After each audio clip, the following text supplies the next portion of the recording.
بسم اللہ الرحمن الرحیم۔ السلام علیکم، ویلکم ٹو ایسے ٹیچنگ زون۔ آج کی ہماری ویڈیو اردو کی ہے، 9 کلاس کی نوائے اردو بک کا نام ہے، اور آج ہم کر رہے ہیں مثنوی۔ تو یہ بک کا ہمارا جو ہے آخری حصہ ہے، نظم والے حصے کا جو ہے مثنوی، مطلب آخری ہے ہمارا یہ۔ تو اس کے بعد جو ہے ہمارا پورا بک مکمل ہو جائے گا۔ تو اس سے پہلے بھی میں نے پہلی سے لے کر پوری 10ویں تک کی ساری ویڈیو بنا دی ہے، 11ویں 12ویں کی بھی انشاءاللہ بنا دوں گی، تو آپ لوگ پلیز دیکھیے گا۔ سارے بکس وغیرہ کی بھی میں نے بنا رکھی ہے، نوائے اردو کی ہے، دور پاس کی ہے، جان پہچان والی۔ تو دیکھیے یہاں پر ہم مثنوی کے بارے میں پڑھیں گے کہ مثنوی مسلسل اشعار کے ایک ایسے مجموعے کہتے ہیں جس میں ہر شعر کے دونوں مصرع ہم قافیہ ہوتے ہیں اور ہر شعر کے قافیے الگ الگ ہوتے ہیں۔ مثنوی کے اشعار کی تعداد مقرر نہیں ہے۔ اردو میں طویل اور مختصر دونوں طرح کی مثنویاں لکھی گئی ہیں۔ طویل مثنویوں میں میر حسن کی سحر البیان اور دیا شنکر نسیم کی گلزار نسیم بہت مشہور ہیں۔ مثنوی میں رزم و بزم، حسن و عشق، پند و نصیحت، مدح و ہجو، ہر طرح کے موضوعات نظم کیے جا سکتے ہیں۔ قدیم مثنویوں میں زیادہ تر عشقیہ قصے، مذہبی و اخلاقی مضامین نظم کیے گئے ہیں۔ ان عشقیہ قصوں میں وہ تمام خصوصیات پائی جاتی ہے جو نثری داستانوں میں ملتی ہے۔ فوق فطری عناصر کے علاوہ مثنویوں میں اس زمانے کی تہذیب و معاشرت کی جھلکیاں بھی ملتی ہیں۔ حالی اور آزاد کے زمانے سے مثنویوں کے اسلوب اور موضوعات میں نمایاں فرق آیا ہے۔ اس کے بعد اس میں مختلف موضوعات و مسائل نظم کیے جانے لگے۔ تو مثنوی کی تعریف ہو چکی ہے، آگے بڑھتے ہیں ہم۔ تو آج ہم جس شاعر کی مثنوی پڑھ رہے ہیں وہ ہے میر غلام حسن حسن۔ تو ان کی جو پیدائش کی ڈیٹ ہے 1738 اور ان کا وفات ہوا ہے 1786 میں۔ میر حسن کے خاندان کے لوگ ایران سے آ کر دلی میں بس گئے تھے۔ اس خاندان نے اردو زبان و ادب کی بیش بہا خدمات انجام دیں۔ میر حسن کے والد میر غلام حسین ضاحک اچھے شاعر تھے۔ ان کے بیٹے میر خلیق اور ان کے پوتے میر انیس نے اردو شاعری میں رسا گوئی کی نئی راہیں نکالی۔ میر حسن کچھ دنوں تک میر درد کے شاگرد رہے۔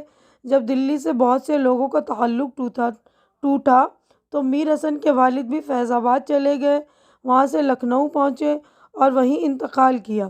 میر حسن نے غزلیں بھی لکھی ہیں، لیکن ان کی شہرت کا دار و مدار ان کی مثنوی سحر البیان پر ہے۔ یہ مثنوی میر حسن نے انتقال سے کچھ ہی پہلے مکمل کی تھی۔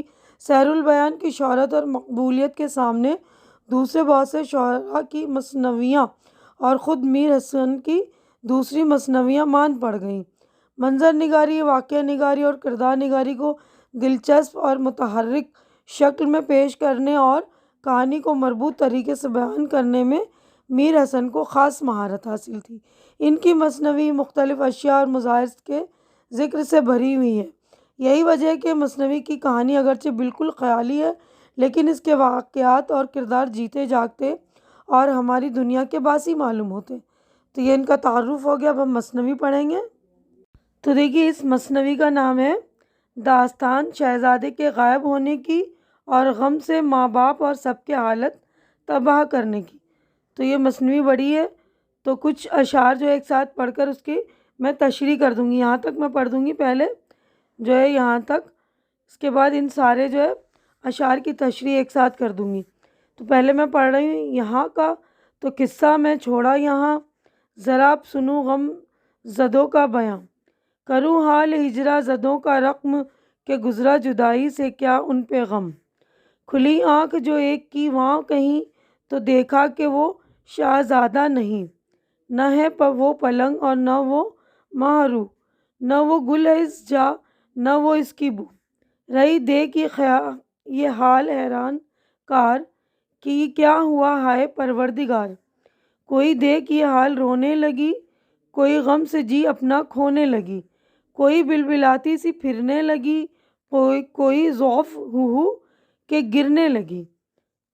تو یہاں تو دیکھیے اس والے بند کو جو ہے ہم اس طرح سیاق و سباق کے حوالے سے اس طرح لکھ سکتے ہیں کہ یہ اشعار میر حسن کی مثنوی سحر البیان سے لیے گئے ہیں، جس کا ٹاپک یہ ہے نا داستان شہزادے کے غائب ہونے کی، تو بس آپ یہ لکھیے گا میر حسن کی مثنوی سحر البیان سے لیے گئے ہیں۔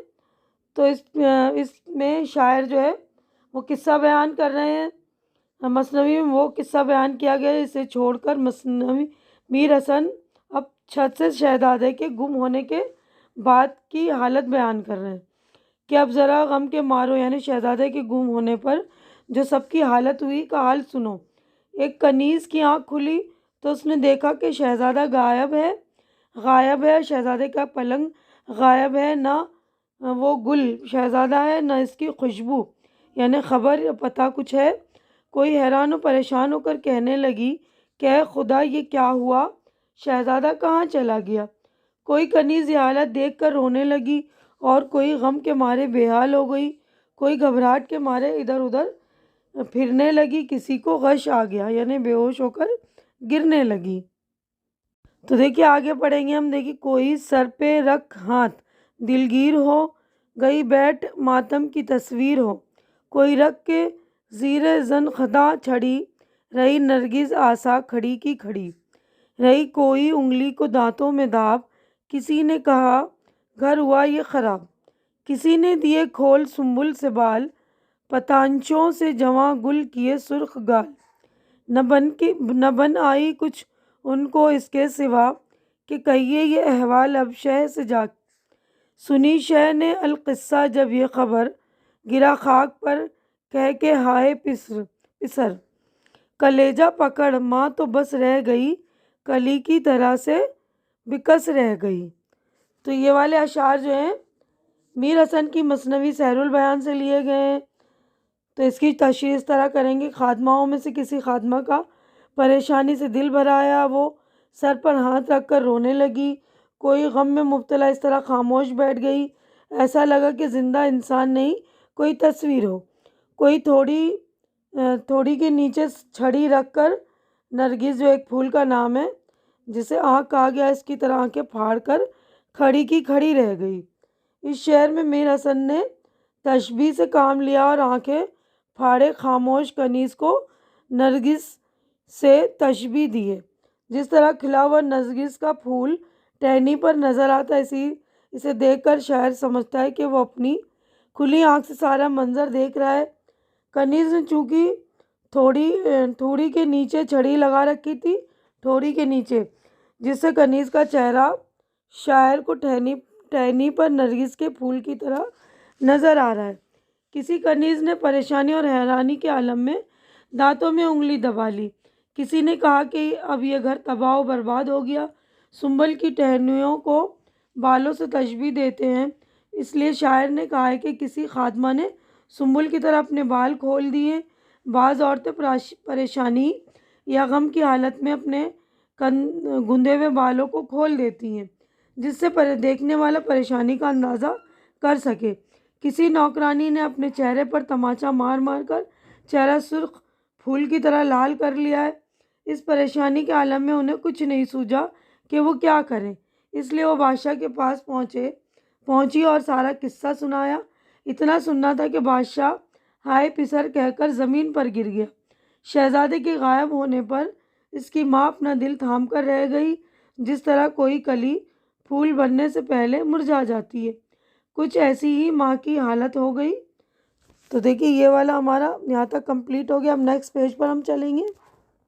تو دیکھیے یہ والے پیج پر ہم یہاں سے یہاں تک کمپلیٹ کر لیں گے۔ کہا شہ نے وہاں کا مجھے دو پتہ عزیزو جہاں سے وہ یوسف گیا، گئے لے وہ شہ کو لبے بام پر، دکھایا کہ سوتا تھا یہاں سیم پر، یہی تھی جگہ وہ جہاں سے گیا، کہا ہائے بیٹا تو یہاں سے گیا، میرے نوجواں میں کدھر جاؤں پیر، نظر تو نے مجھ پر نہ کی بے نظیر، عجب بحر غم میں ڈبویا ہمیں، غرض جان سے تو نے کھویا ہمیں، کروں اس قیامت کا کیا میں یہ بیاں، ترقی میں ہر دم تھا شور و فغاں، اب لبے بام کثرت جو یکسر ہوئی، تلے کی زمیں ساری اوپر ہوئی، شب آدھی وہ جس طرح سوتے کٹی رہی تھی جو باقی سو روتے کٹی۔ تو یہاں پہ دیکھیے شاعر کا نام لکھا ہے میر حسن۔ یہاں پر ہماری جو ہے نظم کمپلیٹ ہو گئی۔ اب ہم تشریح کرتے ہیں، اس کو ایکسپلین کر دیتی ہوں میں کہ سیاق کو سباق کے حوالے سے اس طرح لکھیں گے کہ یہ اشعار میر حسن کی مثنوی سیر البیان سے لیے گئے ہیں۔ اس غم کی حالت میں بادشاہ نے کنیزوں سے کہا، مجھے تم لوگ وہ جگہ دکھاؤ جہاں سے میرا یوسف غائب ہو گیا۔ حضرت یوسف علیہ السلام کو بہت زیادہ چاہتے تھے نا، اور حضرت یعقوب سے جدا کر دیے گئے تھے۔ ان کے بھائیوں نے ان کو جو یوسف علیہ السلام کو ان سے جدا کر دیا تھا۔ اس رعایت سے بادشاہ نے شہزادہ بے نظیر کو یوسف کہا ہے کہ یوسف کی طرح انہوں نے کہا ہے کہ وہ پتہ بتا دو جہاں سے وہ یوسف گیا۔ وہ کنیزیں شاہ کو چھت پر لے گئیں اور وہ جگہ دکھائی جہاں وہ خوبصورت شہزادہ سویا ہوا تھا۔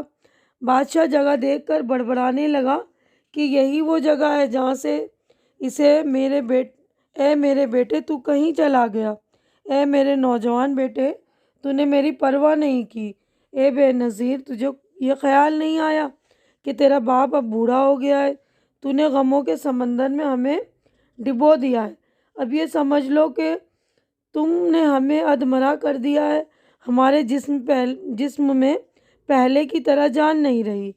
میر حسن اس بیان کے بعد کہتے ہیں کہ وہاں قیامت کا سا سما تھا، ہر طرف چیخ و پکار تھی اور ہر لمحے شور و فغاں میں اضافہ ہو رہا تھا۔ محل کے سارے لوگ چھت پر اکٹھا ہو گئے، ایسا لگا کہ نیچے کی زمین چھت پر آ گئی ہو۔ تلے کی زمین اوپر آنا سے مراد کہ گڑبڑ ہونا، اتھل پتھل ہونا، یعنی محل کے سارے لوگ بدحواس ہو کر چھت پر جمع ہو گئے۔ پہلی آدھی رات تو لوگوں نے سو کر گزار دی، باقی رات جو بچی اس میں سبھی شہزادے کو یاد کر کے روتے رہے یہاں تک کہ صبح ہو گئی۔ تو ہماری یہاں پر نظم مکمل ہو گئی ہے۔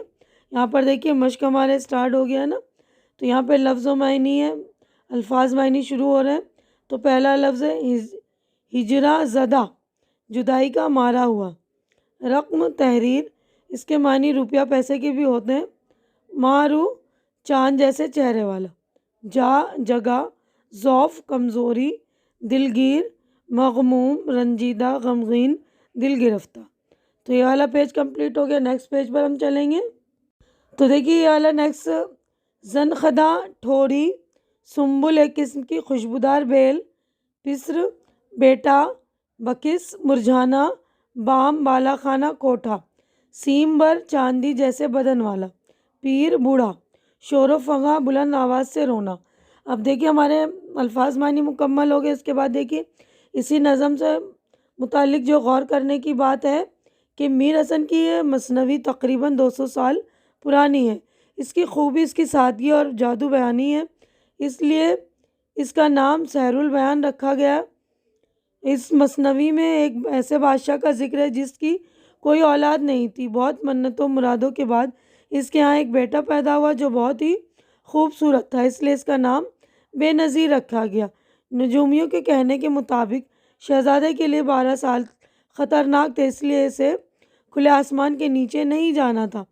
خدا کا کرنا ایسا ہوا کہ 12 سال پورے ہونے سے چند گھڑیاں پہلے شہزادہ اپنے ساتھیوں کے ساتھ چھت پر جا کر سو گیا، اور ایک پری اس کی خوبصورتی کی وجہ سے اس پر عاشق ہو گئی اور اسے اڑا کر لے گئی۔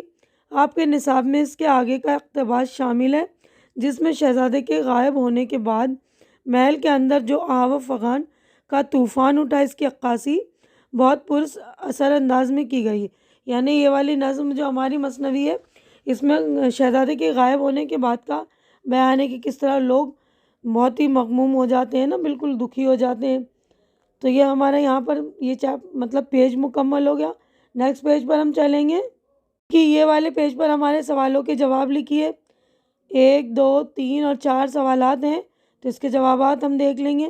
تو پہلا سوال ہے، ماں روح اور گل روح کے الفاظ کس کے لیے اور کس شعر میں استعمال ہوئے ہیں؟ تو جواب دیکھ لیجئے۔ تو دیکھیے اس کا جواب ہے، یہ دونوں الفاظ شہزادہ بے نظیر کے لیے استعمال ہوئے ہیں۔ کتاب میں چھپے ہوئے اشعار میں چوتھا شعر ہے، نہ وہ پلنگ نہ وہ ماں روح، نہ وہ گل ہے اس جا نہ وہ اس کی بو، اس شہر میں گل رو نہیں صرف گل ہے مراد شہزادہ۔ سوال نمبر 2 ہے سر پہ ہاتھ رکھ کے بیٹھنا اور دانتوں میں انگلی دبانا کے کیا معنی ہے؟ یہ دونوں محاورے اکثر لوگ افسوس کے عالم میں سر پر ہاتھ رکھ کے بیٹھتے ہیں۔ دانتوں میں انگلی دبانا کسی اچنبھے یا حیرت کے وقت دانتوں میں انگلی دبانے کا عمل ہوتا ہے۔ سوال نمبر 3 ہے تلے کی زمین ساری اوپر ہوئی، اس مصرعے کا کیا مطلب ہے؟ تو جواب ہے محل میں جتنے بھی لوگ تھے وہ نچلے حصے سے اوپر چھت پر پہنچ گئے۔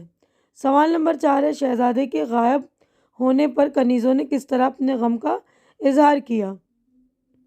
اس کو دیکھیے اپنے الفاظ میں لکھنا ہے، اس میں الفاظ میں لکھے جواب ہے شہزادے کے غائب ہونے پر کنیزوں میں افراتفری مچ گئی، سب پریشان ہو گئیں کہ کوئی خدا کو یاد کرنے لگی، کسی کا روتے روتے برا حال ہو گیا، کوئی بلبلاتی ہوئی ادھر سے ادھر پھرنے لگی، کسی کو غش آ گیا، کوئی افسردگی کے عالم میں سر پر ہاتھ رکھ کر بیٹھ گئیں، کوئی ایسی بے حس و حرکت ہوئی کہ انسان کے بجائے غم کی تصویر نظر آنے لگی، کوئی تھوڑی کے نیچے چھڑی لگا کر اس طرح دیکھنے لگی جیسے کسی ٹہنی پر نرگس کا پھول ہو، کوئی شہزادے کے غائب ہونے پر حیرت زدہ ہو گئی اور انگلی دانتوں میں دبا لی، کسی نے اپنے بال کھول دیے، کسی نے اپنے چہرے پر تماچے مار مار کر گال سرخ کر دیے۔ تو چاروں جوابات ہمارے مکمل ہو گئے۔ تو دیکھیے چاروں کمپلیٹ ہو گئے۔ اب نیکسٹ ہے عملی کام، استاد کی مدد سے شعروں کی بلند خوانی کیجیے، یعنی یہ جو اشعار ہیں، یہ جو نظم ہے اس کو بلند خوانی یعنی اونچی آواز میں آپ کو پڑھنا ہے، استاد کی مدد سے کیجیے گا تاکہ کوئی بھی غلطی ہو تو آپ کو جو استاد آپ کی اس کی نشاندہی کر دیں، اس کی اصلاح ہو سکے۔ اس کے بعد نیکسٹ ہے نیچے دیے گئے محاوروں کو جملوں میں استعمال کیجیے۔ یہ محاورے ہیں کچھ بننا آنا، دانتوں میں انگلی دبانا، کھڑی کی کھڑی رہ جانا، ٹھیک ہے نا؟ تو یہ محاورے بھی دیکھ لیجیے۔ اس کے بعد یہ مثنوی کی کس شعر میں کون سی تلمی استعمال کی گئی ہے وہ بھی دیکھ لیجیے گا، اور صنعت تشبیہ یہ بھی دیکھ لیجیے گا۔ تو دیکھیے نیچے دیے گئے محاوروں کو جملوں میں استعمال کیجیے۔ الفاظ ہے کچھ بننا آنا، محاورہ ہے کوئی کام نہ بننا مجبور ہونا، شہزادوں کو تلاش کرنے لوگ ادھر ادھر گئے مگر کچھ بن نہ آیا، شہزادہ نہیں ملا، دانتوں میں انگلی دبانا حیرت یا شرم ظاہر کرنا، یہ اس کے میننگ ہے۔ شہزادے کو چھت پر نہ دیکھ کر کئی کنیزیں دانتوں میں انگلی دبا کر رہ گئیں، کھڑی کی کھڑی رہ جانا یعنی حیران رہ جانا، شہزادے کے پلنگ کو چھت پر نہ دیکھ کر ایک کنیز اپنی جگہ کھڑی کی کھڑی رہ گئی۔ اب اس کے بعد اگلا کویشچن تھا نا، مثنوی کے کس شعر میں کون سی تلمی استعمال کی گئی ہے لکھیے۔ تو جواب دیکھ لیجیے، اس کتاب میں مثنوی کے 15ویں شعر میں حضرت یوسف علیہ السلام کے تاریخی واقعے کی تلمی ہے۔ یوسف علیہ السلام جب وہ چھوٹے تھے ان کے بھائیوں نے کنویں میں ڈال دیا تھا اور وہاں سے انہیں ایک قافلے کے لوگ نکال کر گھر لے گئے جہاں انہیں غلام بنا کر فروخت کیا گیا۔ اپنے چہیتے بیٹی کی جدائی حضرت یعقوب علیہ السلام برداشت نہ کر سکے اور روتے روتے نابینا ہو گئے، نابینا یعنی اندھے۔ اب اس کے بعد نیکسٹ کویشچن تھا، اس مثنوی کے ایسے شاعروں کی نشاندہی کیجیے جن میں صنعت تشبیہ ہو، یعنی کسی کو کسی چیز سے کی طرح بتاتے ہیں، اس کو تشبیہ کہتے ہیں نا، اور یہ بھی لکھیے کہ کس چیز کو کس چیز سے تشبیہ دی گئی ہے۔ تو یہاں دیکھیے شعر ہے یہ، کوئی رکھ کے زیر زن خدا چھڑی رہی نرگس آسا کھڑی کی کھڑی۔ تو اس شعر میں زیر زن خدا چھڑی رکھنے والی کنیز کو نرگس کے پھول سے تشبیہ دی گئی ہے۔ کسی نے دیے کھول سنبل سے بال، پتانچوں سے جو گل کیے سرخ لال۔ تو اس شعر میں بالوں کو سنبل ایک خوشبودار بیل کی طرح بتایا گیا اور بال چھڑ سے تشبیہ دی گئی ہے۔ کلیجہ پکڑ ماں تو بس رہ گئی، کلی کی طرح سے بکس رہ گئی۔ اس شعر میں غمزدہ ماں کو ایسی کلی سے تشبیہ دی گئی ہے جو بکس یعنی مرجھائی ہوئی ہے، مرجھائی ہوئی ہو، ٹھیک ہے نا، یعنی ماں کلی ہے اور وہ بکس کی طرح یعنی مرجھائی ہوئی کلی۔ دیکھیے یہاں پر ہمارا یہ سارا عملی کام کمپلیٹ ہو گیا، ہماری جو ہے مثنوی بھی مکمل ہو چکی ہے۔ تو ہمارا یہ چیپٹر کمپلیٹ ہو گیا۔ امید ہے کہ جو کچھ میں نے آپ لوگوں کو ایکسپلین کیا اچھی طرح سے سمجھ میں آ گیا ہوگا، میری ویڈیو بھی اچھی لگ رہی ہوگی، اچھی لگ رہی تو اسے لائک کیجیے، زیادہ سے زیادہ شیئر کیجیے تاکہ جو بھی ضرورت مند آپ کے دوست وغیرہ ان کی ضرورت پوری ہو سکے. اور میرے چینل کو سبسکرائب کر کے آپ لوگ مجھے سپورٹ کیجئے، کیونکہ میرے چینل کو بہت زیادہ سپورٹ کی ضرورت ہے. تو پلیز آپ لوگ میرے چینل کو سپورٹ کیجئے. ہماری اگلی ملاقات انشاءاللہ اگلے کتاب میں ہوگی. یہ والی کتاب تو ہماری 9th کی کمپلیٹ ہو گئی ہے، باقی ساری کتابوں کے بھی میں نے ویڈیو بنا دی ہے، تو پلیز آپ لوگ وہ بھی دیکھیے گا. اللہ حافظ.